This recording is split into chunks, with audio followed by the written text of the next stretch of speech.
Well, let me say this. There are cops who decided to call children ghetto and other words I cannot say on air, but they're still, well, they're going to be on duty. Put up the picture. 2 Sacramento police officers will still have their jobs, despite being under investigation for calling a group of minors ghetto and improperly handcuffing a black teenager during the incident.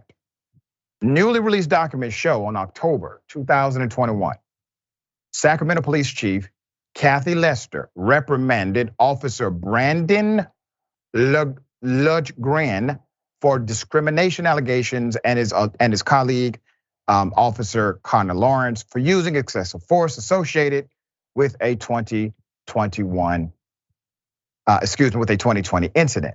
Police records state on Saturday, October 10, 2020, the 2 were dispatched to Delta Shores shopping complex to answer a call regarding juveniles loitering, fighting, and bothering other customers. However, once the officers arrived on the scene, they repeatedly turned on and off their body cameras, selectively recording their inappropriate actions and comments toward the young people.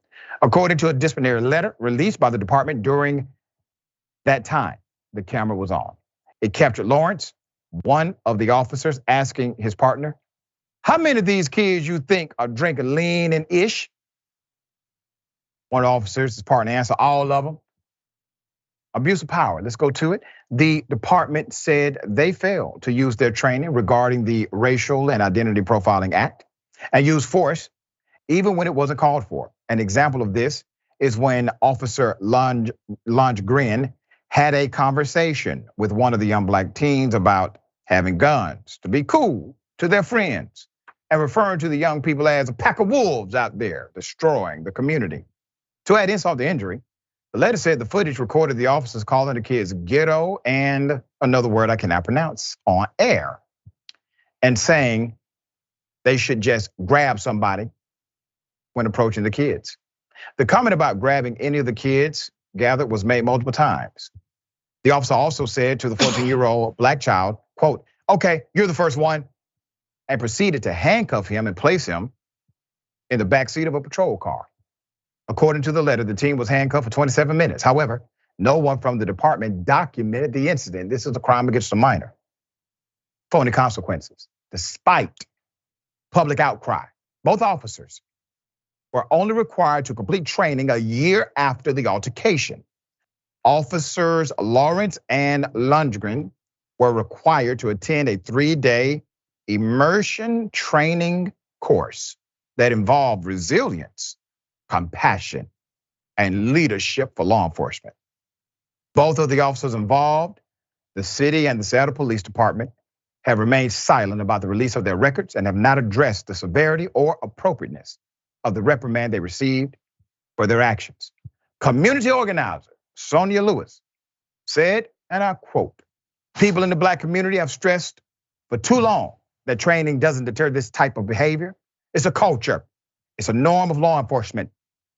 I would like to see suspensions unpaid. We need to hit them in the pockets too often when something really goes awry. It hits the taxpayer in the pocket when huge settlements are paid out for wrongdoing by cops." That's one way to do it. Thankful for your advocacy and leadership. Another way is to, 1, fire them, 2, investigate them criminally, and 3, make sure the young men who had this happen to them sue. All right, Wosny, thoughts here? Is it too much to ask that these guys don't have absolute and utter contempt for the communities they serve? Right. Like, is that just too much to ask? Even when, I mean, like, this is before we even talk about the idea of just kids, children, can we just do that? Can we just not look at these guys as vermin, as blights on the society, and as people, and treat them as such? Like, I feel like that's not unreasonable and ask, Dr. Richey. Not at all, and it's unfortunate that it's come to, well, that low of a bar. Just don't be, racist openly against our communities. It's insane.